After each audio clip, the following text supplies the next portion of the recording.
It all began in the scorching desert sands of Egypt in the year 1922. British archaeologist Howard Carter had been searching tirelessly for one thing at the lost tomb of a forgotten pharaoh named Tutankhamun. Years passed, funding dried up, and hope began to fade. But then, one fateful morning, Carter's team stumbled upon a set of ancient stone steps buried beneath the sand in the Valley of the Kings. They led down into darkness to a sealed doorway marked with mysterious hieroglyphs that hadn't been seen for over 3,000 years.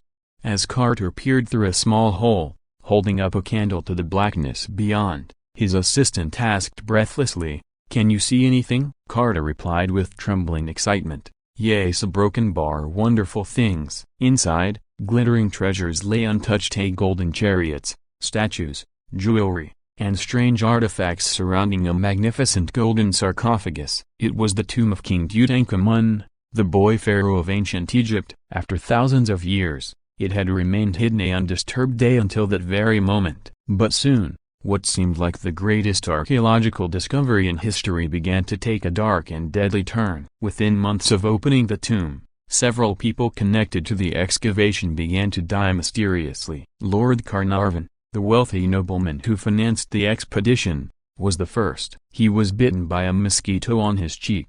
Days later, the wound became infected, and he died suddenly in Cairo. Strangely, at the exact moment of his death, the lights in the entire city went out. Thousands of miles away, in England, his dog reportedly let out a blood-curdling howl and dropped dead. The newspapers went wild. Headlines screamed of the curse of the pharaohs. According to legend, anyone who dared disturb the eternal rest of an ancient Egyptian ruler would suffer a horrible fate. Soon, others met equally eerie ends. George J. Gould, a wealthy visitor who had only briefly seen the tomb, fell ill and died a few days later. Arthur Mace, one of Carter's top assistants, weakened and passed away mysteriously. Even Carter's own pet canary was found dead, killed by a cobra, the very symbol of Egyptian royalty and divine protection. Coincidence? A broken bar or curse? As rumors spread, the public became obsessed with the story. People imagined an invisible force, the spirit of Tutankhamun himself, reaching out from the afterlife to punish those who had disturbed his slumber. Ancient inscriptions seemed to confirm it. One inscription allegedly found near the tomb read, "Death shall come on swift wings to him who disturbs the peace of the king." Though Carter himself lived for years after the discovery, the deaths continued to haunt everyone involved. Over 24 people connected to the tomb would die under unusual circumstances within a few years. The myth of the Pharaoh's curse became one of the most famous legends in history. But was it truly a curse, or something else entirely? Scientists and historians have tried for decades to separate fact from fiction. Some suggested that the tomb's sealed chambers contained deadly ancient bacteria or toxic mold spores. When opened, those spores could have been released into the air, infecting anyone who entered. Others thought it might be arsenic gas trapped for centuries in the walls or mummy wrappings. Yet, skeptics argue that statistically, the number of deaths was no higher than normal for such a large group of people over several years. In fact, many of those who entered the tomb, including Carter himself, lived long and healthy lives. So why did the idea of a curse persist so powerfully? Part of the answer lies in the timing. In the early 20th century, fascination with Egypt was sweeping the world. The idea of mummies, pyramids, and mystical powers captured the public imagination. The media exaggerated every detail, turning each coincidence into proof of supernatural revenge. The phrase Pharaoh's Curse became a cultural phenomenon, inspiring books, movies, and countless urban legends. Still, some details remain undeniably strange. When Lord Carnarvon died, his body showed a wound on the same cheek as the mosquito bite, eerily matching a mark found on Tutankhamun's mummy. When Carter's team first entered the burial chamber, they noticed a small statue of the jackal-headed god Anubis, guardian of the dead, watching over the door. Later, several of Carter's notes mentioned hearing unexplained noises inside the tomb at night, whispers, footsteps, even faint voices calling from within the darkness.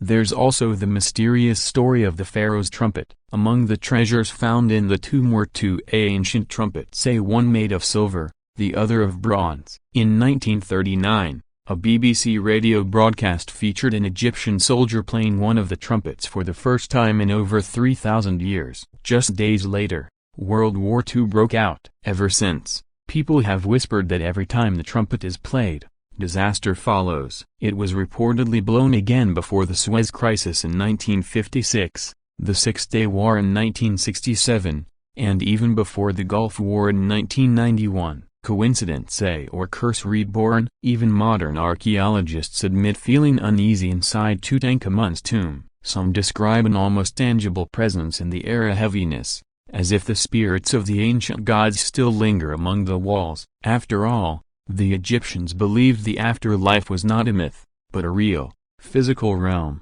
Every symbol, every spell, every object inside the tomb was designed to guide and protect the pharaoh's soul. Perhaps what we call a curse was really a sacred warning, a spiritual safeguard placed there by priests who believed deeply in the power of their rituals. To them, disturbing the tomb was not just grave robbery, it was a cosmic violation. But there's another layer to the mystery, something hidden in the life and death of Tutankhamun himself. The boy king ascended the throne at just 9 years old. His reign was short, barely a decade, and his death sudden and shrouded in mystery. Early theories claimed he was murdered. X-rays of his skull showed a possible blow to the head. Later scans revealed a broken leg, perhaps from an accident, which may have led to infection and death. But no one truly knows. Some scholars believe that Tutankhamun's death was not just an accident, but a political assassination. He had restored the old Egyptian gods after his predecessor, Akhenaten, tried to abolish them.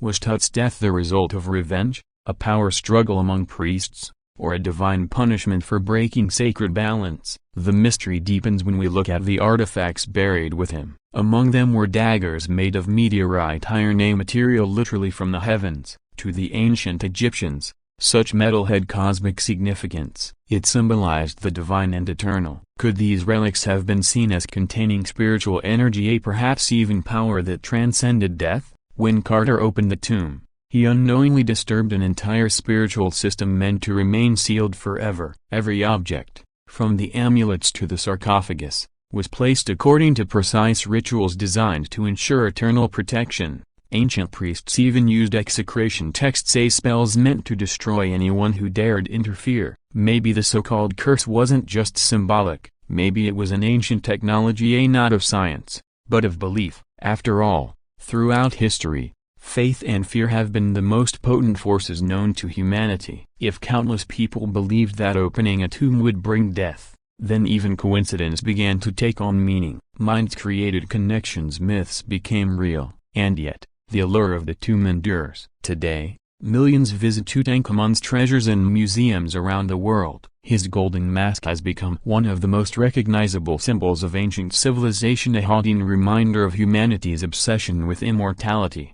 Even now, in the quiet chambers of the Egyptian Museum, guards sometimes claim to hear whispers near the display cases, faint echoes of ancient prayers. Some say the air grows cold when you stand too close to the artifacts. Others refuse to enter the room alone. So whether the curse of the pharaohs is a myth, a coincidence, or something far beyond human understanding, one thing is certain: Tutankhamun's spirit, and the mystery of his tomb, continue to live on.